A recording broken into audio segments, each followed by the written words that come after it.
the most direct way to gain muscle, to gain the size you want, it's foolproof, is for you to actually get stronger and on those key lifts. So if you're getting strong on those key lifts, your muscles will grow, your hormone output will increase, and you'll see phenomenal results. And just to kind of give you a little example, I mean, you could be in the gym. You could be in the gym 6 days a week, killing yourself, just grinding out reps and just being in there 2 hours a day.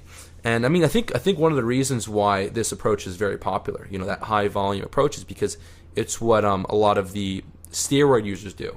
And they already have their hormone output already locked in because they're taking all the drugs. So they can do whatever.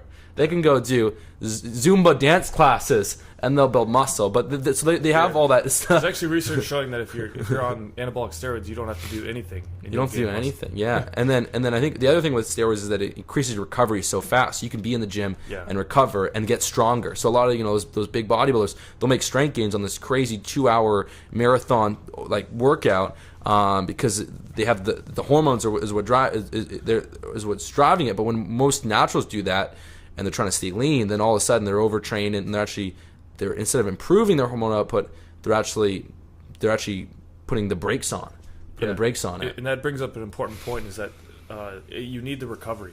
That's right. Part of the whole equation. Part of the testosterone work principle is keeping, which basically is a formula telling how to get maximal testosterone output, hormonal output from your training.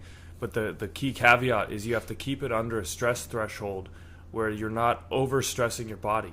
And that requires about an equal amount of recovery time.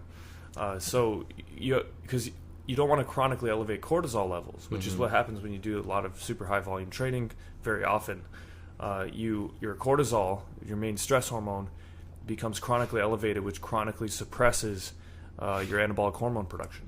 And a good way to kind of test this is, are you making progress every week? If you're making progress every week, you're getting the right amount of rest to training ratio.